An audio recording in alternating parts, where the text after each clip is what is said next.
All right, let's just start. There's been some shakeups at late night. I'm just going to say it. I know it's a bold take. Our friend Stephen Colbert and things like that. And then we got our friend Jimmy Fallon. And speaking of Jimmy Fallon. Yeah, Stephen Colbert, obviously, he's in his final year goodbye tour. I think it's till May. Yeah. Then we've got Seth. We've got, we know most of these guys. And Jimmy Fallon is probably the one I'm closest with. Out in New York. I see him every time I go. And we had a great show with Jimmy Fallon. What a blast. And a lot of people talked about it. And it did so well, we're going to show it again because we want people to listen to how much fun we had. And he was such a blast. And we'll get him on again soon. But for now, I think everyone's going to crack up. He came loaded. He was ready to go. Yeah, he got his guitar out and wrote our quasi theme song of "Fly" as Neil Young, "Fly on the Wall." Anyway, when I think of Jimmy Fallon, people always ask, is he the same backstage in front of the camera? Exactly the same. He's just a personal one-man party traveling around the earth. Hey, yeah, he had a great Neil Young, Bob Dylan riff. He came to play, and sometimes you get people on an off day. We got him on an on day. He tries, He's always on. When you get these people on a talk show, sometimes they walk through it. He did not. No, it's just pure fun. Here's so we just all crack up. My impression of Jimmy Fallon sees a UFO. Dude, crazy. That's my sound of him. But yeah, this was one of our favorites and our favorite people in show business. So please enjoy Mr. Jimmy Fallon if you didn't see it the first time or if you'd like to revisit it. Let me tell you something right now. Let me tell you something. When I see something this beautiful, I want to touch it. He was the host. Now he's hosted. Now the host is being hosted. I got to touch it. Oh, it's so beautiful to see the questions. he gives the answers. Now the teachers become the pupil. He's in the hot seat now. The host is being hosted and roasted. Dude, I can't wait to grill you. What? Now, are you going to be hard on me? What? Because we're going. This is like deep. 60 minutes. It's like wacky stuff. You're doing a show tonight and doing this. Yeah, we got a good show tonight. Yeah, That's very nice of you, Jimmy, because this guy busts his fucking hump. This will be on in 2023, but who are the guests tonight? It's Glee Clark. He's the leader of a planet Xenon. Fucking bleep blop. Yeah. So we have guests Admiral from the future. Norb. From the Pentagon. Hey, that microphone's as big as his head. Look at that fucker. I know, because he's rich. That mic? Not as rich as you, Spade. Bullshit. If I had his money, I'd throw mine away. Hey, money bags. Silver spoon. Hey, moneybags. Yeah, life was easy for him. You know what I mean? Yeah, he grew up with 2 spoons in his mouth. All my cash is tied up in most of a Bitcoin. I told you, Jimmy, next time I come on your show, I'm just doing a French accent the whole time. I'll tell you now. I'm never going to stop. You won't stop. Just come on and just do a French accent the whole time. I won't stop. Remember that thing we did last time? We were out there as 2 European guys. Yeah. It was my favorite thing ever. I was just crying. I couldn't stop. I didn't want it to stop. I could have done it for a half an hour. Are you talking about the Legends thing? You're the greatest. No, you're the greatest. Oh, that legend. You're a legend. Yeah. Legend is thrown around a lot these days for literally. I like when people go, I saw this thing about grown-ups. They go, all you guys are the goats. I go, do you know what goat means? I think goat is one. Do people know they just put a goat emoticon? They're too easy with that goat emoticon. You make the A plural. You're the best of all those goats. You know, you're the goat of the goats. You're the best of also goats. You know, Dana, anyway, thanks Jimmy, for coming on. Yeah. You're my first guy. I said, can we get Fallon for this podcast? They said, the word was no fucking way. so it's your new nickname is Dream Guest. Yeah, right. And you just run with that. I'm ready for the one. Are we started? Is this or no? It's almost over. We're half over now. Oh God, I had a great time. You have a heart out, but I have a heart out 1 minute before your heart out. How about that power play? I have a heart out first. Yeah, my whole life is a heart out. Dana, when I do a podcast, I go, all right, thanks, guys, right in the middle of an interview. They go, thanks what? I go, later. And they go, what the fuck's going on? I go, I feel like I've told it all. David said, we've tortured you enough. We got a guest going downtown. Dave, we'll let you go because we've tortured you enough. But we count David's yawns and the amount of little protein bars he has because he's wait, David. I do need one, Heather. Can I get some green juice? Yeah. I got to stay awake for some of this. All right, so sorry. Here we go. I have a real thing to start with. Wait, do you want to have are we going to do like a whole thing where you just go like, "Hi guys, welcome back to Fly on the Wall. We're here with Fuck no! Have you heard this dog shit? We just record bullshit that and then later. It's over. Oh, yeah. We do an intro at the beginning where we kiss your ass when you're not here. Oh, good. And then, but listen, Dana. Here's a funny story about me and Jimmy. I knew it was going to be about you and Jimmy. It's Jimmy. On IMDb, it says I'm one of Jimmy's friends. That's nice. That's true. I put it on there. The Rolodex King, David. And when I go to New York, Jimmy, the three comedians I call are Jimmy and Chris Rock and Quinn. And one time about a year ago, that's a fun group. So we all try to rally, Jimmy's really good at rallying out. Jimmy's so busy and he always rallies for dinner or something. So we went out to Liller and, Jimmy, you were shooting at Coney Island or something. And you go, I'll try to get over after I'm done with it was like an hour away from where we are. But that restaurant was so loud that night. Do you remember? Yeah, I know. Yeah. I hate it. Here was the other catch. Yeah. So first of all, you somehow, I go, guys, Jimmy might come if he can, and you beat me there. That was one funny part. And then when we're in the middle of dinner and I'm just plotting how I'm not going to pay most of the dinner, that's all I think about. And then we all leave, Jimmy. And then you remember 2 days later, what do we see on Twitter? Oh, yeah.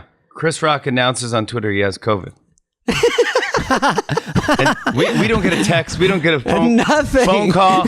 So Spade and I call each other. Jeez. And Spade's like, wait, do we have to follow Chris on Twitter to find out that we might have COVID? Luckily, I do follow him, and I do know I have hear about that online. Yeah. And then we ask him, he's like, what? Yeah. You read about it, didn't you? I go, well, yeah, but... That was insane. Between a rock and a hard place. Good night. Yeah, it was never been done before. I think that's the whole story. Most of that story was just to say we had dinner. Do you end up using any bits from the dinners whenever we hang out? It's sort of a compilation of what all you guys said, and it goes into my act. Well, John Mulaney said on this podcast he's looking for stories, and David does that too.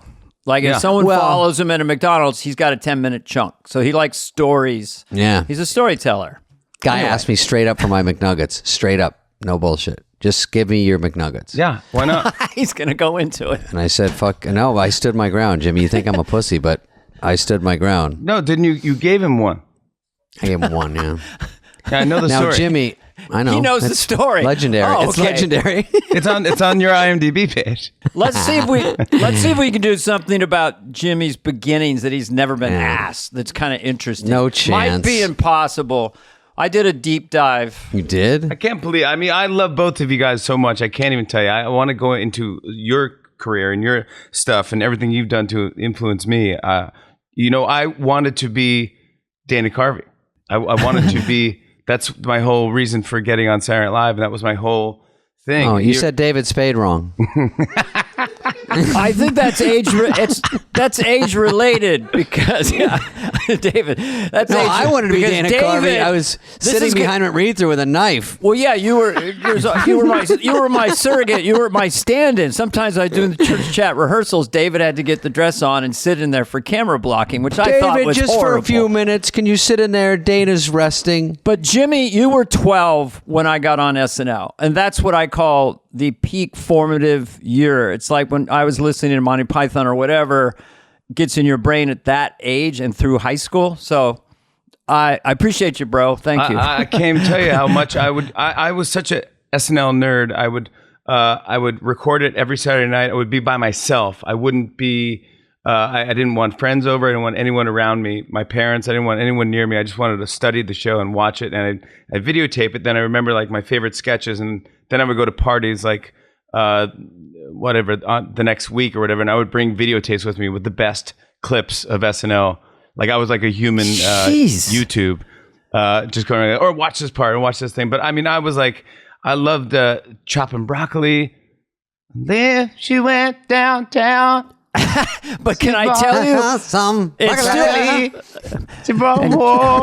she's a lady I know. And if I didn't know her, she'd be the lady I didn't know. I didn't know. Did you ever put that out? Like, is that out on Spotify or something? No, the only thing I want to say, which was mind-blowing a few years back when I did your show, and then it wasn't my idea, but all of a sudden they go, Jimmy wants to do Chopping Broccoli with an orchestra. Remember that? God. It was fucking crazy. So that was the mic drop of Chopping Broccoli. There was a string orchestra, and then I was playing Chopping Broccoli on a baby grand. I had a terrible hair day because New York water just flattened it. But anyway, that's just my But I chopped broccoli, and I took it really far. She chopped. I think that's 20. That's a 20-minute bit in my stand-up, as you can imagine. But anyway, that's so you, Jimmy. We do have a kismet. There's a connection to this musicality of what we do and the way you do impressions and everything. I brought a guitar. I mean, I'm in my office. So will you play something for us? That'd be awesome. You know, Dana, while Jimmy's futzing around, I have to say that if you're on SNL and you can play an instrument, Jimmy's like the perfect SNL guy. He plays an instrument. He's marginally good looking. He voted sexiest, one of the top 50. He was voted one of the tallest hosts of the year. And he's got a harmonica. This fucking guy. Oh, I know he's going to do. Just for the people at home. I know he's going to do that supernatural. He's going to do one of three, either Dylan, Lennon, or Springsteen, which are all brilliant. Dylan's one, but I thought maybe Neil Young too. Oh, Neil Young. Yeah, just give me anything. This I'm being entertained now by my guess. Neil Young would play the harmonica like he plays it differently than Dylan. Neil Young plays the harmonica like with the song, so he's like.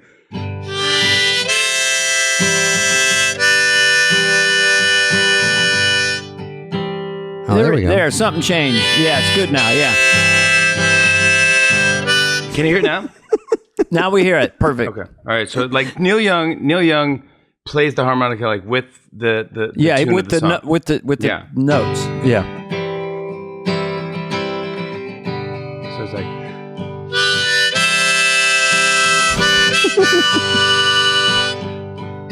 David and Dana sitting in a tree. Dana and Dave, we're just a fly on the wall down the hall of SNL. That's pretty good. SNL. Dana and Dave. Did anyone ever call you Dave? Some people do. You have to get in the real tight circles. And then Dylan's faster. Dylan's like, yeah, a lot of up and back. Like he hits the highest note of the harmonica and just screams it. So like, yeah.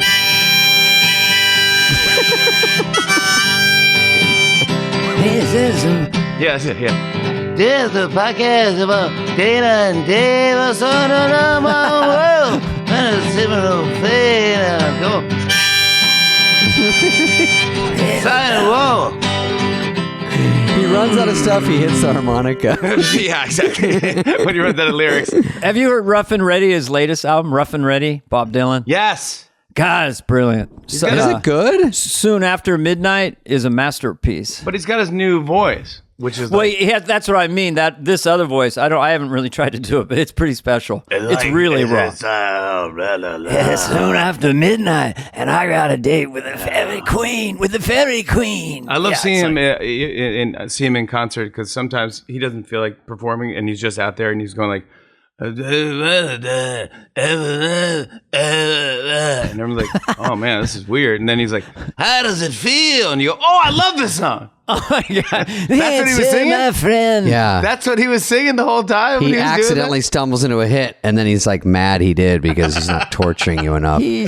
One of our friends just saw Dylan here in LA 3 nights ago and was taking bootleg clips, but I guess it's interesting, but I think they said he did like a 45-minute song. Oh, no I got a pop quiz for Jimmy and David. Okay. What is the one song from his big hits in the 60s where he stylizes his voice in a certain way? Lay, lady, lay. Yep. Now I know you can do that. No, let me guess now. Lay. It's Kermit the Frog a little bit. Yeah. You know somebody. Lady lay across my big brass bed. But I love that he experimented with that. He's like, this could be my voice. Yeah, I know. And then it wasn't. But it was a big hit. And then Neil Young. Oh, huge. Neil Young kind of had one song where it was more rocking. And then he realized his high voice was where it's at. Because no one has that voice. Like, I love people that have... Rocking in the free world. Yeah.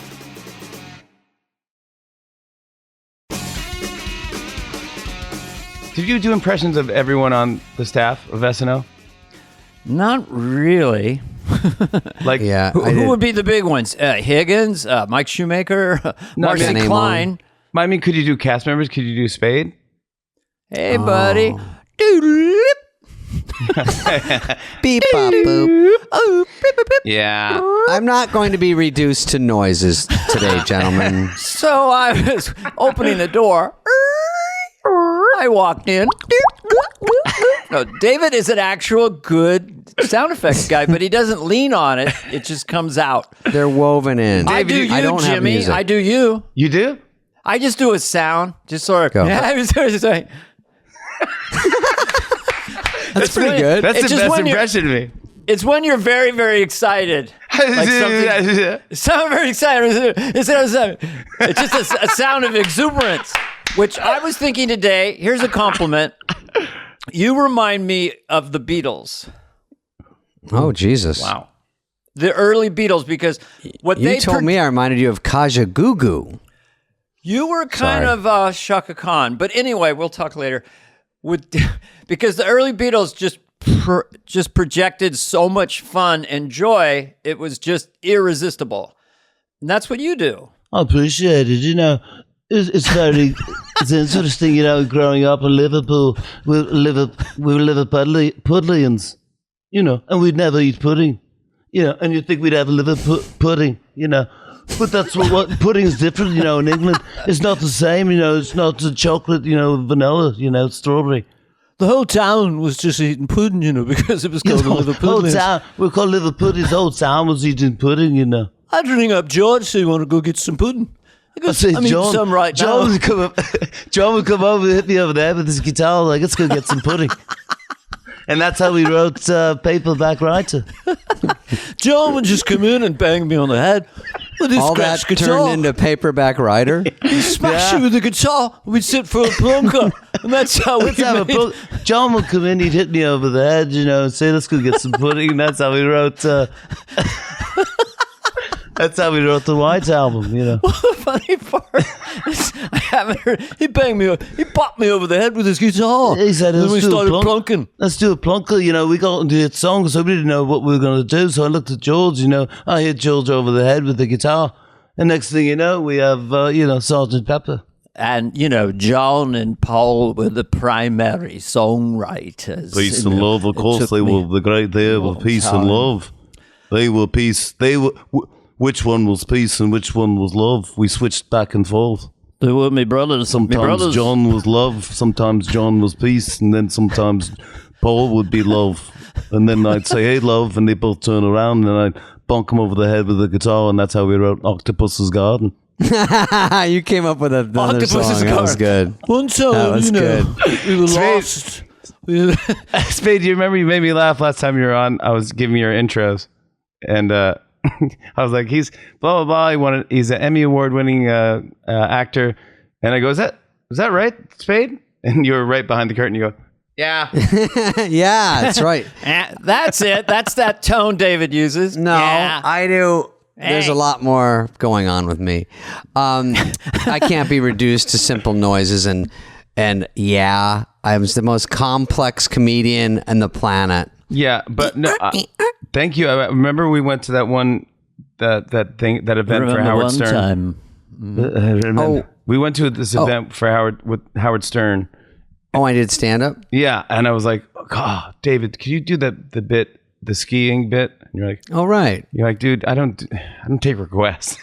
But like, No, I did take requests and I did do it. you did do it. No, and you that was killed fun. it. That was a charity gig, and you were. That was real fun. It was scary because there was a lot of people. You in a tiny crushed room. that night. It was unbelievable. But the Spade skiing crushes, bit, man. what was the skiing bit? Because they're like, your friends want to go on the Black Diamond trails, and you don't. You're like, I don't Right. want to. I'm afraid of that. I don't let. They're like, I want to go. They say it's easier to teach you if we all go down from the top, but it's just to ditch me. So I say, no, I got the map. I want to go down the green ones. We're going to stop. We're going to start on Pop-Tart. And then they go, no, we're going down Devil's Ballsack. Here we go. And I go, no. That's a hard one. We're going down. Listen, I mapped it out. We're going to go down Jelly Bean into kitten paw. Kitten Paw, and then Puppy Love, and then Mother Goose. It's sort of challenging, but not overwhelming.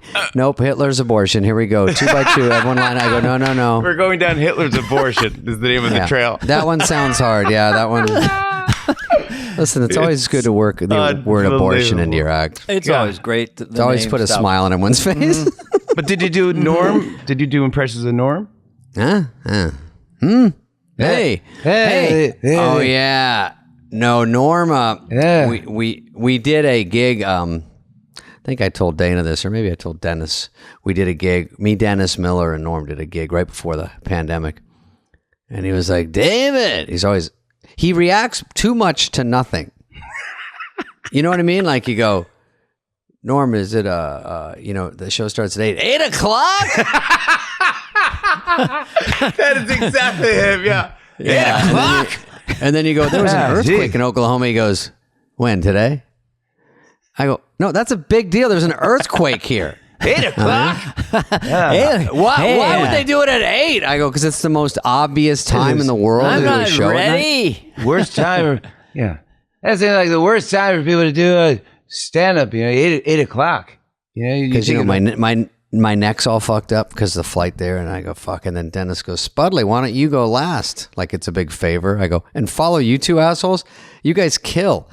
I think Dennis was technically the headliner. For sakes, I got the jet waiting on the tarmac. I'll do a cute 20, okay? Holdy and I are going to Chicago. Fallon. Dennis came on the show. He killed, by the way. He was so funny. I'll tell you the bit he did that made me laugh. But he was backstage.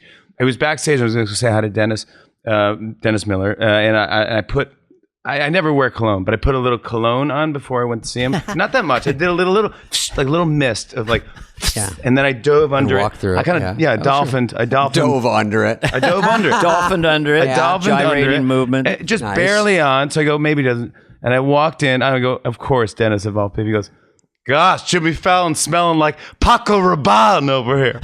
Fucking Jimmy. Did you get the Paco reference? Rabanne. It just sounds funny. What is that from? Is it a perfume from the 50s or It's something? from the 80s, yeah. Jeez, I feel like Vinny Knick-Knock of the Detroit Lions in 19... Vinny Knick-Knock. Yeah, the onside I always had a joke that he never did, but he's like, it's so quiet. It's like the soundtrack to a Chuck Chaplin film.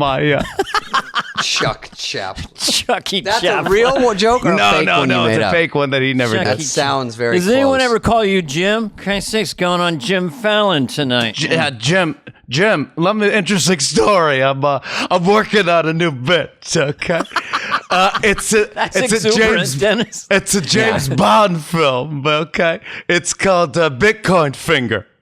Okay, Bitcoin Finger. He loves only risk. He loves risk. That was his joke he did on the show. It made me laugh. Oh, really? Is that Bitcoin true? Yeah. Finger? Oh my God. Bitcoin Finger. He loves only risk. Is what he was singing. I was love singing? him, man. Oh man. Oh, he's the funniest. We do him all When the he starts time. laughing in the middle of his bit and he starts talking to you. Christ, cha-cha.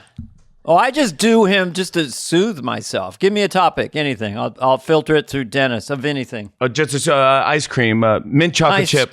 Mint chocolate chip. Okay, that's front loaded, isn't it? All right. Can I have some mint or do I Front-loaded. have the chocolate? They're competing with one another. All right. Last thing I need is a confusing scoop of ice cream. All right. How many chips do I fucking need in All my right. bite? I'll give Jimmy a topic. All right, Jimmy. Yeah, give me one. The grocery store. All right. Okay. Why do we have to go to the why does produce have its own section?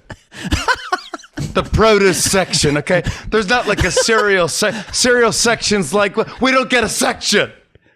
We don't get the produce gets its own section. Yeah. What am I, Glico? Yeah. What am I? I'll have Glico Christ's the bag sakes. boy. Hey, Glico the bag boy. Why in Christ's sakes we gotta have 600 different kinds of cereal, okay? 50 wasn't enough, all right? You I need guess, 29 no, I Fruit wanna pay- Loops variations. I want to pay an extra $2 for the organic apple. Don't really see the difference. Hey, do I want to round up for Ukraine? Where's that fucking cash going? Come on, let's be honest. Jesus Christ, flying Air Qantas, okay? Who's up front, a koala bear? Okay. All right, yeah, good. 29 hours to Melbourne. That's Paul a nice Hogan in flight. first class going, that's not a knife, this is a knife. Just eat your freaking sandwich. Paul Hogan. I actually did. I submitted a thing at SNL that didn't get on, and it was Alligator McGee. It was a takeoff on Crocodile Dundee or Alligator something. And everything was bigger. He goes, that's not a refrigerator. This a refrigerator, and it's like 20 times bigger. Just everything. That's not a lamp. This a lamp. You know, it's that's not a lamp. Didn't get on. This Yeah, is a lamp. I did a bit once on the show with Schwarzenegger where we were doing QVC hosts, and I wanted to talk about this new slicer or something like that, and he wanted to talk about the chopper. We had like a veggie chopper, and he's like, so he can go like, get to the chopper. And I go, That's funny. and I was like, no, we got to still talk about, we have this new iron. It steams your clothes while it irons. Like, get to the chopper. And it totally tanked. It didn't really work. Get to the chopper. He came on the show once, and I go, you smoke cigars, right? He's like, yeah, I love the cigar. The cigar. So I go, how do you smoke a cigar? Because I don't really know much about them. But don't you lick it? And then you cut it and lick it so it lasts. Kind of do a thing. Yeah. You don't lick the cigar. You don't like licking the cigar. You don't like Listen to this guy with the licking. You don't like with the guy the licking. He is so positive. and there is no problem in life with Arnold. That's why I actually, with one of my brothers, I always say, what would Arnold do? Like if something's late, like the cab's late, that's all right. We walk a couple blocks, we still look around, we see a better cab, and we actually get a faster ride to our destination. I love his positivity. We go up the mountain. We can make a zip line out of the vines and just zip line down to the place. That's right. We forgot our skis, so we get the wood from the forest. We chop and we make wooden skis. We strap them together with the pantyhose or whatever we have, and we go down the mountain. We take the Spanx off and inflate our Spanx to make a hot air balloon so that we can fly to the destination. We'll get off much faster and better for the environment. And we give rides for children. The children go and we make lots of money. And all these things. Oh, where's he going? Spade, he took a break. Jimmy, can you remember the catchphrase we had when I hosted in like 1999? You were... I know what it is. This is why I knew Jimmy and I had the same sense of humor, because I was a running gag of me being cocky, Hans. So the whole idea was... And the show was doing fine, but all week long, I would just say, in reference to the current SNL, so long, golden era. Goodbye. Farewell, Emmys nominations. Goodbye. Hit show, so long, memorable characters. Anyway. Goodbye, Emmy nominations. Arrivederci. Arrivederci. Peabody Awards. Farewell. No, what was the one you did the kind of redneck character last time you were on with Mike Myers? Rednecky, the redneck comedian. I actually have a couple in case you asked for that. Oh, God. That's my favorite thing. I'm Redneck, the redneck comedian. I said, Daddy, what's for dinner? He said, shit on a shingle. I said, this day just keeps getting better and better. Come and get some. Come and get some. Yeah. I went to the doctor. He said, we got to amputate your left foot. I said, can I keep my right foot? He said, sure. I said, come and get some. So no matter how That's negative, it? he's That's not positive. even a joke. My He doesn't- mama said, "What do you want to do with your life?" I said, "I don't know, live in a shack and drink beer all day." Mama said, "Don't ever dream too big, Red, because you always end up disappointed." Come on, geese home. Come on, geese home. It's all about the come on, geese home. Yeah, you got to get to it. Don't make the joke too long because everyone's waiting for "Come on, get home." Oh, it's like sometimes they're not jokes. Yeah. Sometimes they're not really jokes. The first one was kind of a joke. I made my sister only because Mama turned me down. Come on, geese home. There you Things go. like that. We're back. Okay, I'll give you one Carson, because you like that one too. Yeah, I love it. Johnny Carson getting pulled over for drunk driving, 1972. Oh, sorry, officer. I didn't know I was swerving. I had 2 strawberry boom booms at the Hickory Hut. That's it.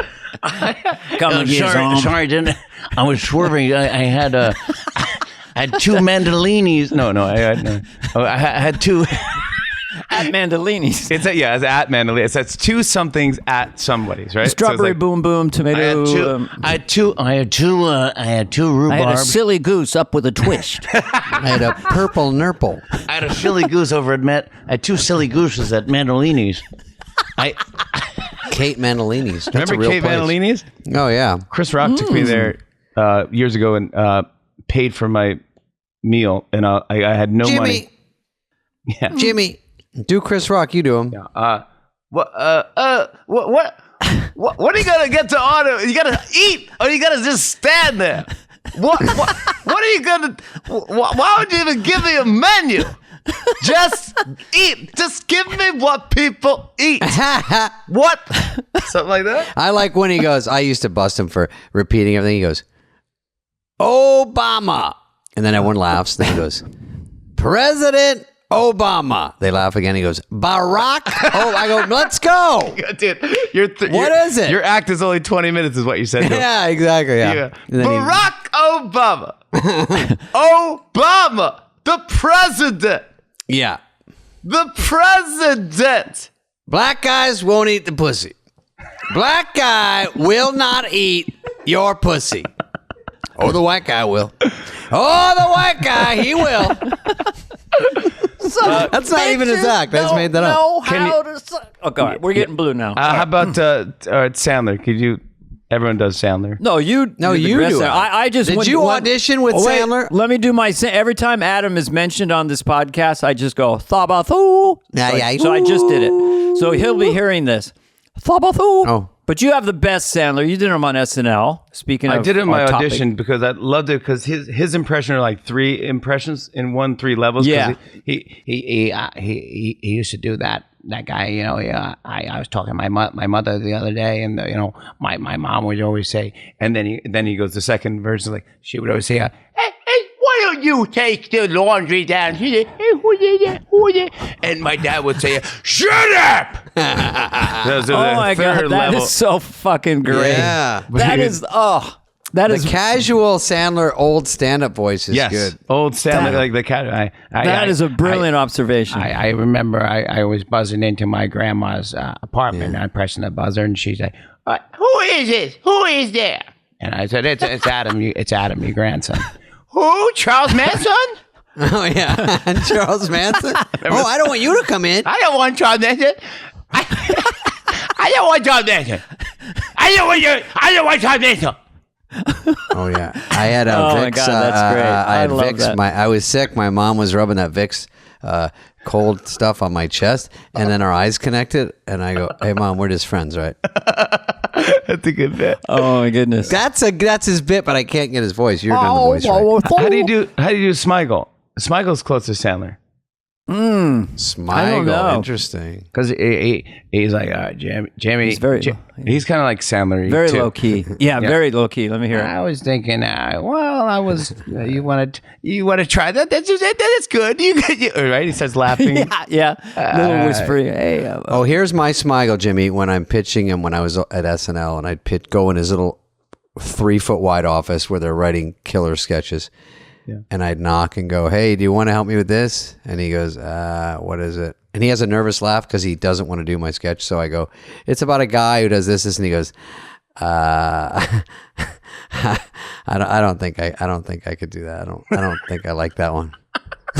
Very low key. In the nicest way, laughing at you. He's so nice, but he's kind of laughing nervously, like, how do I tell him? Yeah, Spade. And he would just look off into space and start laughing. You ever seen him do that? Where he's just he's in the room and he's just staring at the wall or something and laughing, looking up. I love making him laugh though, because when you do make him laugh, I made him laugh once. He never put it in a sketch, but it was like, how does Dracula?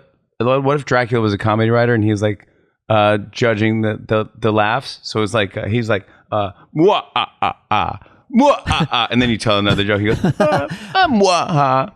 The blah, blah, blah. Yeah, blah blah mwaha. I mean, I like the other one where you do the mwah ah ah ah ah, and I go, how about this joke? He goes mwaha. That's mwaha. It's like judging that. But I was at once. We did it. He does those charity things. They're really great. Night of Too Many Stars. Too Many Stars for autism. Mm-hmm. And I did a bit with Tina Fey, and we were in Radio City or someplace, and it had an orchestra pit in the front, and he came out and he had a laptop with him, and he's got his glasses on. I go, what are you doing? What's up? What are you doing, Smigel? And he goes, oh, I'm changing all the fucks to shits because we're airing on Comedy Central, so we can't say dirty words. So I'm changing all the fucks to shits. I go, oh, cool, or whatever. So I'm doing our bit with me and Tina, and I see Smigel backing up, and he's typing in this thing, and he backs up, and he falls into the orchestra pit. He falls like 6 feet down into the. I go, holy crap! I run over. I go, Smigel, are you okay, dude? What's up? Are you? He looked like a Jerry Lewis would look like if he fell. It was like a chalk outline of a body. His glasses were broken, and the laptop was in three pieces. And I ran down. I go, dude, oh my God, are you okay, buddy? And he goes, without missing a beat, he goes, change all the fucks to shits. Oh my God, that's too funny. By the way, what a dumb note. Like, no one's offended by shit. Like, that was his last words, you know? Wow, that was. I'm going to laugh about that even more later. That's going to go through my head today. It's so funny, man. That's so Robert. He is so fucking obsessed.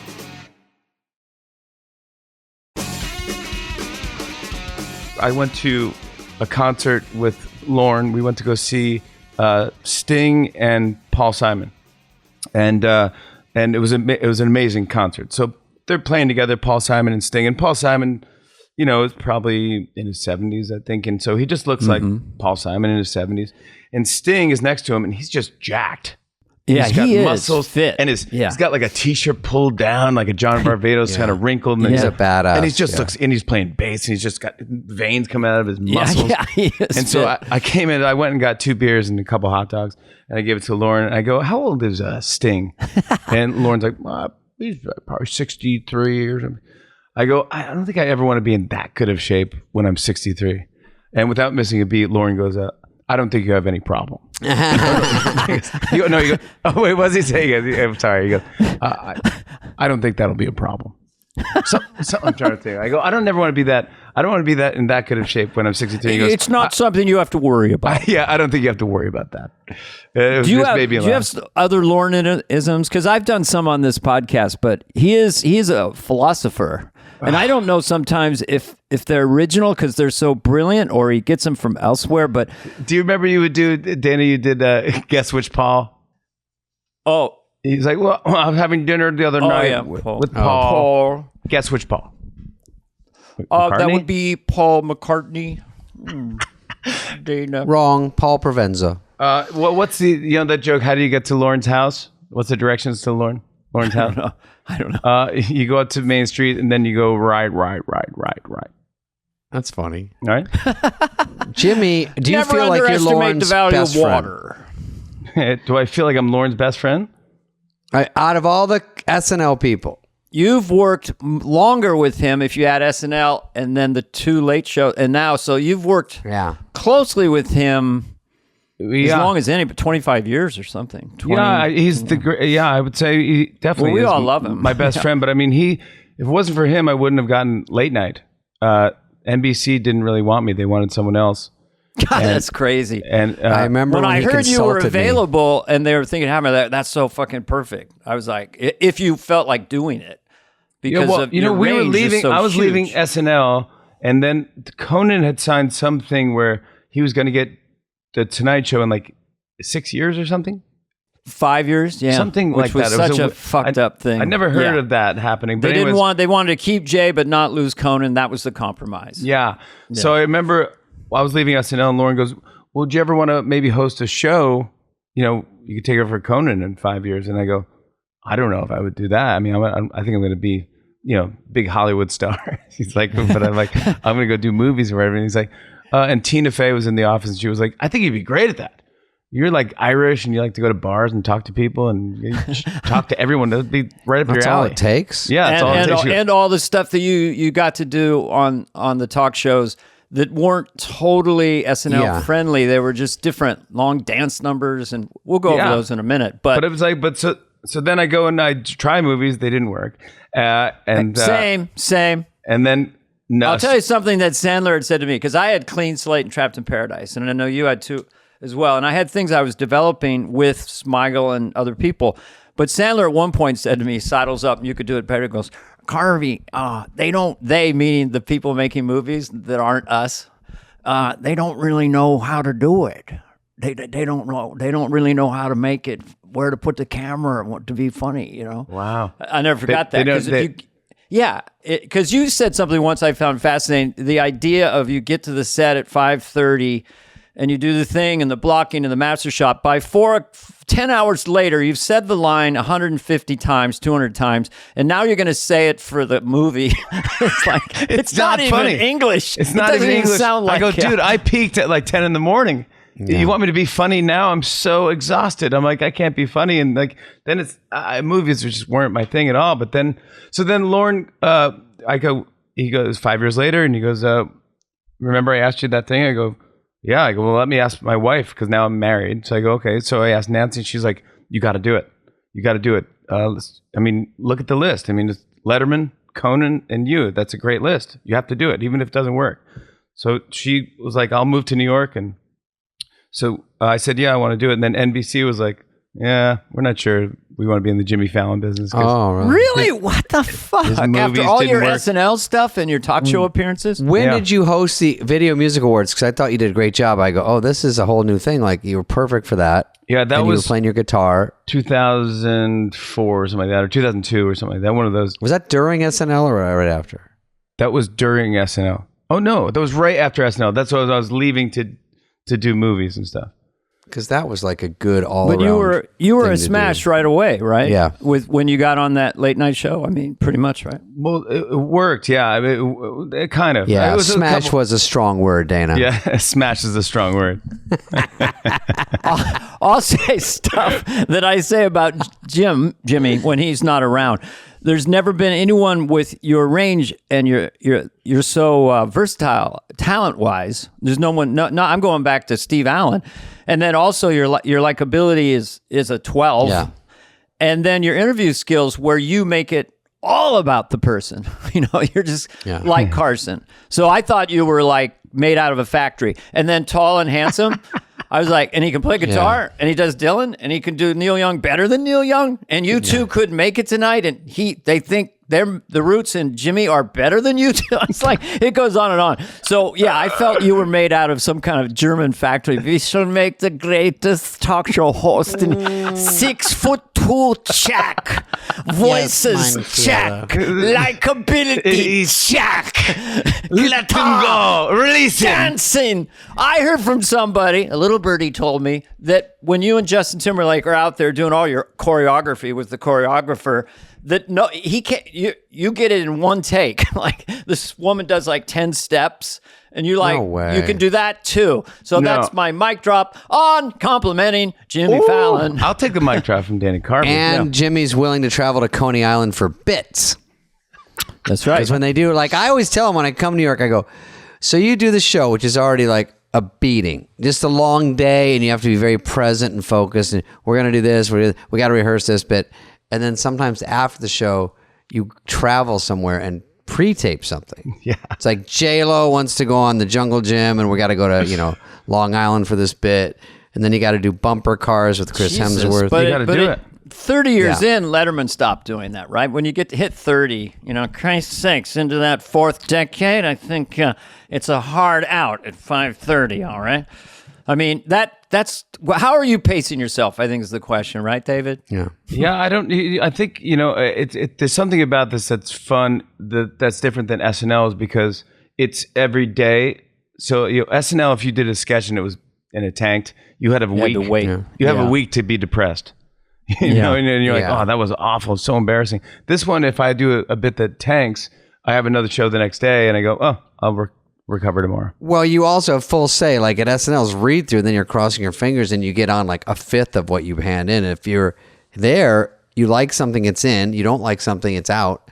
That's kind of good. At least you go with your strength. You go, I think I can make this one work. We got great writers. We're in a good groove right now. We got some great writers here and good producers. It's like, oh, it's super fun. It's like, when it's really fun, it's like kind of camp, almost like summer camp. Everyone's together and I got a bit and I got a bit and I got a thing. And it's like, that's exciting for me. And so every day I come in and you go, like, oh, that's such a dumb idea, but I love it. Let's do it because it'll make me laugh. Right. And when you go on the show, Dana knows, for the audience, you're very helpful. So, it's a fun atmosphere. You get backstage, you come back, bullshit a second, and then you go out there, and if I'm stumbling through a bit, you're jumping in, helping, and making sure everything works. So all that stuff helps because you want everyone to look good, and the show keeps going. But the show keeps going still. So I guess it's just up to you to figure out one day if it's just too much. Jimmy is the only, and I've loved all my hosts, Letterman, everybody, Conan, all of them. Jimmy is the only one who I literally could go out and throw anything at him. Like I said, any accent, any bit, he would just start laughing and just go right at it. So that is singularly unique. And the next time I'm in New York, which I got to come out soon because I just want to hang out with you, I'm going to surprise you with something. Don't tell me what it is, and don't tell me what you're doing. I'm not going to tell you because I might decide when I'm behind the curtain when you're introducing me. But I did that to we had Jerry Lewis on the show, and I did that to him, and he didn't really roll with it. It was weird. He was like, "Wait, you want to do this now?" I'm like, let's have the Roots play jazz, and you do the jazz bit where like you open your mouth and you point at things. That thing? Oh my God, which is brilliant. I go, why not play with it? See if it's fun. And he goes, it's so weird getting older. I haven't been in the city in so long. Actually, when he came out, he started doing like old Jerry Lewis voice. So he was like, I first time I was, and he started. Wow. It's really, really interesting. I was like, cool. And then he goes, but I'm older now, and I'm taking the subway, and I'm on the subway, and he goes, and I see this kid with dyed hair. He has spiked right. He has a red, a green, a blue hair, and he's piercings everywhere. And he's and I'm just looking at him, and this kid goes, "What are you looking at? You got a problem?" I go, "Oh, wow." And I go, "What'd you say to him?" He goes, "I said no. Just 20 years ago, I had sex with a parrot. I think you might beat my son." He was like setting me up for a joke the whole time. Wow. It's kind of funny, though. I felt bad for him. I thought he was getting picked on the subway, and then he was just setting up this joke. Really dark. It crushed. It was so funny. He's like, "No, I just had sex with the parrot 20 years ago. I think you might be my son." That's a good weird bit, though, and I like it's out of left field. Yeah, I love that he was great. I had dinner accidentally with the ingenue in Cinderfella. We're going back to Jerry Lewis in the mid-'60s, where he is writing, directing, producing his movies. Yeah. And so I did watch some of it where he does this long dance on the soundstage, and it really is avant-garde. It's no wonder the French love him.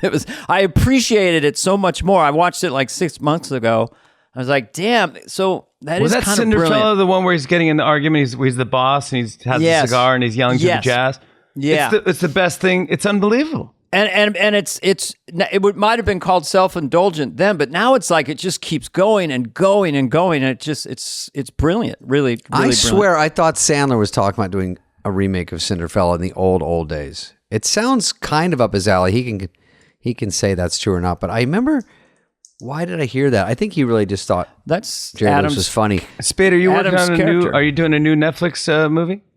You know, that's a great question, Jimmy. I'm glad that when I just texted you that, you got it. Because you know what? The Wrong Missy was unbelievably funny. It was fantastic. I loved it. You know, and everyone I recommend, you, everyone I'm like, dude, you want to laugh? Watch The Wrong Missy. You won't even believe how funny. And everyone's like, it's the funniest movie ever. The Wrong Missy we stumbled upon, and I'm finally, there was a rumor at the beginning you were going to ask us questions, but I'm glad it's finally happening. The Wrong Missy. Is that a rumor? There's a rumor when you were like, I want to ask you guys stuff. I'm hey like, man, oh, that good. movie did 200 billion minutes, or however they keep track. I mean, it was insane. You know, it's like a billion. when It did a billion seconds. 3 billion and they seconds. call and they go, it's the trillion number one seconds. movie in the world. And you're like, I can't believe it. They're like, we can't believe it. That's pretty funny. And then like for a week straight, they're like, number one in the world, number one in the world. And I'm like, Who was the anyway. actress that played Missy? Lauren Lapkus, and she was Holy great. moly, she was funny. Yeah, Jim Carrey-esque level. Yes, like such just yeah. enough to be so funny and not annoying. It was like brilliantly done. She should have won an Oscar. She should have won a. And really, I'm honestly, you know, Jimmy, I was thinking that because when Tiffany Haddish was up for an Oscar for Road Trip, was it? I was thinking, it is actually possible. Like, Lauren could have been up for that because I mean, it's R-rated and stuff, but she was so good and so out of the blue. Never seen and anything so like funny. it. I was and so the movie impressed. did so well that I was like, it wouldn't surprise me. It would have surprised me because that stuff doesn't happen, and it did not. Who But she's directed? great. Who directed that? What team was that? That was Tyler Spindell. That was from Happy Madison. Yeah, I know Adam's him. nephew. Yeah, he's good. He did. He's doing a new one with Pierce Brosnan right now. But I would do another Wrong Missy. I actually am meeting someone today about a movie with Lauren because Lauren. Yeah, Lapkus I'd say is great. do a sequel, Wronger Missy. Well, we're like Bogey and Bacall at this point. I feel. Which one's Bogey? I don't know. I don't know who those people are. That was like an old Laurel and Hardy bit. They used to go like, "No, me and the boss said just like this," and he crossed their fingers and he goes, "Which one's you?" He's like, "Well," and he points like, "Well, this one's like, just get on with it." Yeah, he crosses. Which finger is the boss? Yeah, get out of here. By the way, enough about me, but I did like that. Thank you, Jimmy. No, no problem. Also, when you guys were talking about Neil Young, I had a confession that you said people have different levels of their voice. When I was listening to Guns N' Roses, who a lot of you people know, it's a new band. The number Guns N' one Roses, song. The number one song. when number he would one do with a bullet. Guns N' Roses. what did he do that Guns old song N' where it was, Roses. Guns. Mama take this badge? Oh yeah. I thought it was two people singing. Oh, Guns N' Roses with Welcome to the Because he Jungle. goes low and then he goes higher. You two fucking Appetite. fools. Listen to my story. All right, go ahead, Dave. Checking in on Revive the Boss. Bruce Springsteen, a man and his guitar. A man who likes to call his guitar his own. And here he is. He writes, Dear Born- Casey, Dear Casey, can I ever play guitar like Bruce Springsteen? And the answer is yes. Keep your feet on the ground and keep reaching for the stars. Dear Casey, I'm a bit of a this is fuck up. Bruce Springsteen. Is there any chance for me in show business? Of course there is. He writes, Dear Casey, I'm a complete dick to most people I meet. How can I be a nicer person? Dear Casey, I read Playboy just for the articles. Dear Casey, this may be off subject, but I whack off 35 times a day. Dear Casey, I put a Fitbit on my left hand and I get no steps. I put Fitbit on my right hand. I get 500 million.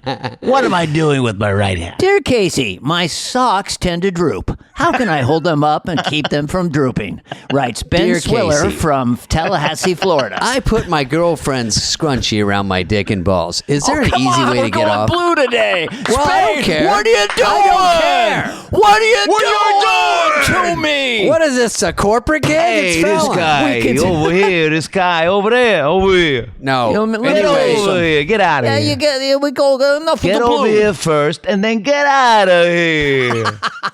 Get over. fuck out of here. Get over here. Hey, get over here. Get out of All here. right, David, finish your story. Now I feel bad. Nobody gives a fat fuck about my stupid story about Axl Rose, who's a... You thought it was two people. Thank you, Jimmy. You tracked that story. But that was the one where he goes, "Mama, take this badge from me. take this badge from me." Yeah. And he goes, Wow. Well, give me Welcome to the Jungle. You got to be able to knocking do on it. heaven's door because he goes, take this badge from me. Yeah. No, he goes, knocking on heaven's door. Yeah. And I thought that was a different person. Yeah. Oh, Does you anyone fucking did. follow this story? You're you're Arizonian. I hate your guts. You Arizona Who guys. are you talking to, me or Dana? No, I like you, Jimmy. You seem cool. We're supposed to have dinner tonight. You know what, Dana? When you At come a celebrity to New York, hangout. Ooh. oh yeah, we are going to go to dinner. Me and Dude. Dana, we're cheating on you, Jimmy. Oh, is Fly on the Wall being a hit just changing you guys? Or do you act different now? And We're cockier. Yeah. Yes. you are, and you go to Yeah. hot spots Yes. now. LA hot spots. We go to hot spots, C and B scene. I'm a man about town. Woo, Making a move in my 60s. They go, Too oh, you're getting old. He famous. No one can do what he's doing. Check his You're Wikipedia. getting famous about talking about a show that made you famous. I'm like, He didn't fade. He's as sharp as ever. Almost 80. I listen to you and Smartless. They're my favorite podcast. oh yeah. Oh, what about Clueless? That's David's new podcast. Sorry. I like to go back to the scrunchie around the balls. That was a real question. All right, Do I get I it? won't Is it interrupt easy to get that. off? Or do I? Question My wife dedication. loves this podcast. And Oh, she's- she doesn't like it to go too blue. She doesn't mind people say fuck, motherfucker, shit, but you know, deep downtown gynecological type stuff Okay. and balls and dick. Maybe Deep it's down- not a favorite. Downtown, uptown, roundbound, roundtown, down. I'm doing George Carlin. Oh yeah, Later, Oh, George, yeah. later George Carlin. George, drop the G and you have orange. That was one Why of are his there no blue fruits? There's no blue fruits. You Everyone can needs download, shoes. upload, uptown, download. Jumbo shoes. shrimp. Big shoes, little shoes, brown Garage shoes, yellow sale. shoes, girls' shoes, boys' shoes. Everyone needs shoes. Boots, Garage patent leather sale. shoes. They're not selling the garage, honey. We're selling the garage. The king of lists. He was had an He incredible mind for memorized the list, and he would just crush the whole. blueberry yogurt, strawberry yogurt, vanilla yogurt. If he'll shut the fuck up, I'll At the end, it was like that. It was like, there's no blue food. And you go, what about blueberries? And he goes, okay, there's one. I waited on George Carlin at the Holiday Inn in Oh, I've 1976. heard. Tell Jimmy. I brought him a bowl. and we liked it. We loved No. I waited on George Carlin in 1956, and he was doing hippy dippy weatherman. He's a hippy dippy weatherman. He's not a normal weatherman. He's a hippy doo weatherman. Tomorrow's forecast, hot. Tonight's forecast, dark. Tomorrow's forecast far out, man. Far Wasn't out, that man. his He's bit? the greatest. He's the greatest guy ever, man. What about a guy who talks like this? What's your latest? Most of my impressions are that. Just go I do nasal. like. I was Pat O'Brien. I did Pat Everybody. O'Brien like that. I did a Pat O'Brien's great. DJ. Everything was this voice. I would do a welcome back. You're listening to Z105, everybody. And we're here with the great David Spade. David, we're just talking back and saying I wanted to talk about your movie. We'll be right back on the Z. Z105. And then you go to they go to commercial, and you go, David, thanks for being here, man. We're going to talk about your movie. I was so funny on Netflix. All right, here we go. We're coming right back. And we're back here, Z105. I'm here with David Spade. Hey, David, I did not like your movie. That was terrible. And you go, wait, you just told me before. That's basically how you do Regis film, but you got to go there if you're going to do Regis. Honest to God, is there anyone better than Jimmy Fallon? No, He's very nasal. I have stolen your Regis Philbin. I do your Regis Philbin when I do it, and I do Dana yelling like Regis Philbin. That's it. You got it.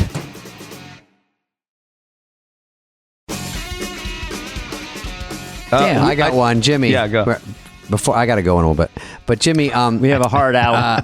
no, Jimmy, when you go on these radio shows, like they go, Dana, like you're doing a gig in that town, and they go, you got to call into the zoo Oh, crew. yeah, Tommy and you and go, the yeah. Bull. So Yeah. they go like this. Hey, David, we got 30 seconds. Okay, we're gonna put you on hold, and when we pick up, it's gonna be Jim, Bobo, Zip Zip, a talking zebra, a Bitcoin, a robot, and a cockatoo. Okay. You'll know who everyone is. Okay, here we go. 3, 2, 1. And you go, wait, what's going on? I was a DJ. See if you guys think this is funny. It's not, but I was a DJ in college, and I go, it's 3:13 in the city, 2:11 on the Dane Rock. It was always a different time than the real time. It's 4:00 in the city, 3 p.m. on the Dane Rock. I don't know what that was my moniker. Yeah, I know. It's not bad. That's and it didn't stick. I like it. It didn't stick because you're on your own planet. You're on your own thing when you're listening to Dane Rock. Dane Rock, I know. Well, I like it. It's 3 p.m. It's 3 p.m. in Sacramento, but it's 12:30 on in the Jimmy Rock. On the Jim Rock. I used to get just Tommy and the Bull. It's Tommy and the Bull. You know, you wake up at 6 a.m. playing some shitbox club in Mississippi. You know, Tommy and the Bull in the eye. You know, yeah, the Grease Man. Remember the Grease Man? Oh, I remember Grease. The Grease. What about like is? Dear, never pay for a woman's lunch. All right, Jimmy, I'll ask you one last question. David, you have one last question? Does he get one last one? Okay, you got 1 minute. I was going to summarize this whole appearance. Oh, yeah, Dana usually gets one last question, then you Go summarize. ahead, Dana. What was it like on Saturday Night when you're Live? leaving? When you that's the worst question. Do you ever listen? You know, Howard Stern always ends his interviews the best, where he's like, "All right, Well, we've done it all. We've said it all. No, Jimmy. I love Howard. You've done it all. David, you've done it all. You've done it all. So we've said it all. You've done it all. It's great. And you've said, we've said it you all. know you're getting pushed out you're the door. pushing out the door." They're like, "That's the end of the interview." All right. I like his laugh when he goes. Oh yeah. I can't even do. I used to do an impression of him. Now it's just lost. That was pretty good. Can I do my Trump not saying anything for you? Yeah. Okay, we'll end on There's that. no subject. Frankly, let me tell you, you're going to be seeing a lot of it, that I can tell you. I mean, when you look at it, and it didn't work out so great for some of those people, you're seeing it all over the place. Many people are saying, we don't want that. We're not people who do that, okay? So when you look at it, what they're doing, look at all of it. People are very disappointed because it's a terrible deal, a really bad deal. We're going to be doing something very soon, and you're going to be seeing a lot of it. You're going to be happy like you wouldn't believe. He literally has no subject matter. He's not talking about anything. Oh, it's so Anything. good. That could fit into anything. That's his genius. Wait, do you have one? Come on. Do you have one question? Sorry, Dana. What was don't it like think on so. Saturday Night Live? All right. So, David, do you want to sum it?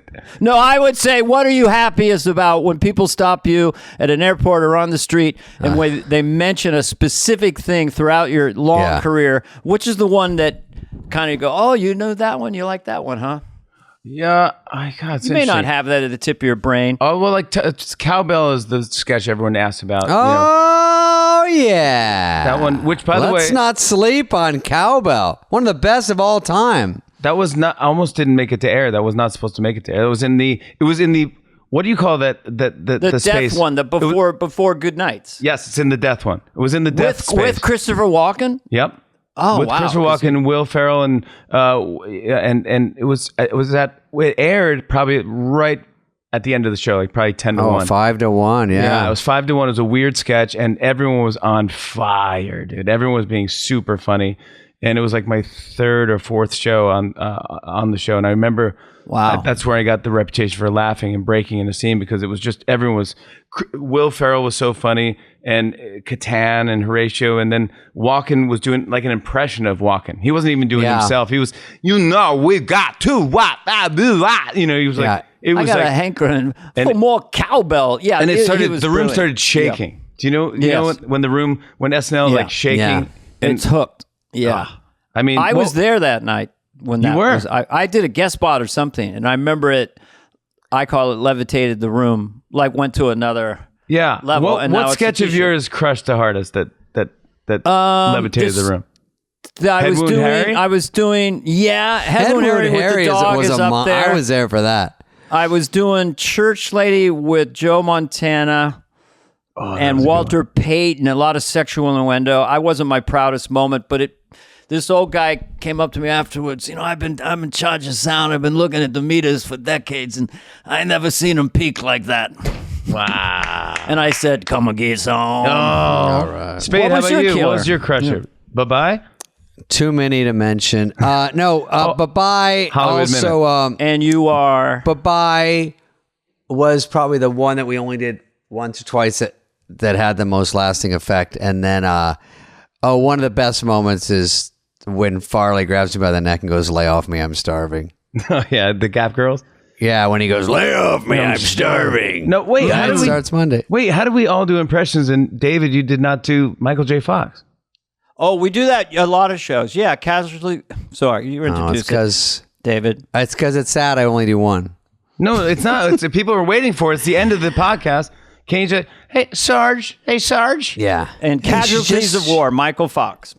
Hey, listen, you got to give me a minute on this here, Sarge. She's just a farm girl. She did nothing wrong. Dude, you should do cameo as Michael J. Fox. Like, you know, those things where you can do. It's $9. Yeah, and you charge $1. Everybody birthday, gives you a doll. Say, Sarge. Happy birthday. You guys should do. None of us are on SNL. We'll do celebrity cameos. You should do on your show. Do all impressions, and everyone does their cameo. Yeah, you know, it's funny. We should. Hey, I heard it's your birthday, Sarge. I heard you're getting your birthday, Sarge. You're gonna have a I good can't time. do it without saying Sarge to someone. I need Sarge. You got to have Sarge in there. Exactly. He's talking to Sean Penn in the scene because Sean Penn attacked a farm girl, and Michael J. Fox you're getting your kidney removed, Sarge.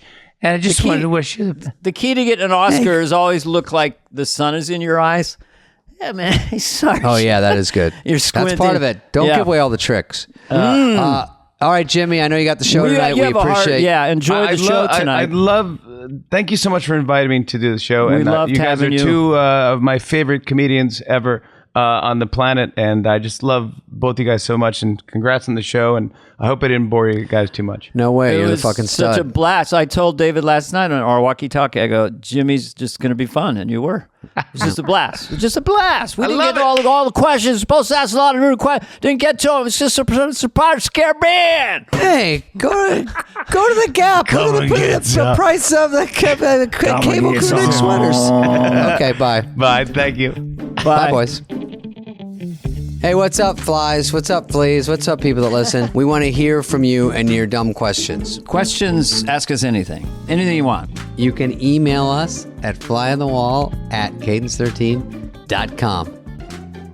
Yeah, you read it. Okay. This is from Linda Brandt. Hi, David and Dana. That's nice. Hi, Linda. If you could go back and be on any season of SNL other than your own, which cast would you most want to work with? And what do you think you could add to the mix? Thanks for the podcast. I look forward to it almost every week. Sometimes I'm busy. That's too much information. So anyway, what do you think? Who would you go back to forward to? I have a big coat on right now. By the way, if we ever sell merch, Dana, we'll sell just a black T-shirt. That's your merch. It's called Be Simple and Black. It's called Be Cool. You're cool. Chicks like this. If you have a pair of Levi's and a black T-shirt, and you're kind of fit, like most of our crew is here, the ladies go crazy. It's all about the relationship between the shoulder and the hip. If I had to go back in time and do an SNL cast, I think I would probably want to be on that first year just because it was such an explosion of just blew up the whole country and no one saw it coming. I don't think I could add a lot to it. I'm not a super character guy. I would just like to be there because it was so cool and it was such a big fucking deal. Dana? Thank you, David. I think that when I think about people I'd like to play with, I couldn't really pick a cast or a season, but I'd love to have been in Coneheads with Dan Aykroyd, or loved to have done something with Bill Murray. I got to do stuff with Phil Hartman and Mike Myers and Adam Thobalthou and all those people. Whenever you make a list, later on you're up at night. What's wrong, honey? Well, I Will forgot Ferrell, to mention. I'd love to be in a killer sketch with Will Ferrell. I did do one where Will is 6'4", 230, and I played his dad, Bush Sr. He was Bush Jr., and he had to sit on my lap. I'm 5'8", 150 on a good day. So that was, but the surgery was successful. It was a hip, but no, we did do that, and that was awesome. I do also, I like everybody. I think the current cast is best. I hate a grumpy old man, and my day was better. I say the current cast, I would love to go in there with Chris Redd and Heidi Gardner, and, obviously, that's all I can do. I'm sorry, I can't answer the question because it's fool's game. It takes people a long time to know the cast. So by the time you know them well is about the time when they leave. So the cast is usually more famous after the show. When we were there, not many people knew us, and then you leave and they go, "Oh, that was such a great time." Meanwhile, everyone said we sucked. So when we were there, and that usually happens, they go, "This cast sucks." I wish I'd stayed a few more long. I could have gone toe to toe with you. Since we should have done some kind of like, "Hey, I'm Fricky, I'm Fracky." You know, it's a little talk show characters. Fricky and Fracky could have possibly gone a read through and crushed it. Hey guys, if you're loving this podcast, which you are, be sure to click follow on your favorite podcast app. Give us a review, 5-star rating, and maybe even share an episode that you've loved with a friend. If you're watching this episode on YouTube, please subscribe. We're on video now. Fly on the Wall is presented by Audacy and executive produced by Dana Carvey and David Spade, Heather Santoro and Greg Holtzman, Maddie Sprung-Kaiser, and Leah Reese-Dennis of Audacy. Our senior producer is Greg Holtzman, and the show is produced and edited by Phil Sweettech. Booking by Cultivated Entertainment. Special thanks to Patrick Fogarty, Evan Cox, Maura Curran, Melissa Wester, Hillary Schuff, Eric Donnelly, Colin Gaynor, Sean Cherry, Kurt Courtney, and Lauren Vieira. Reach out with us any questions to be asked and answered on the show. You can email us at flyonthewall@audacy.com. That's AUDACY.com.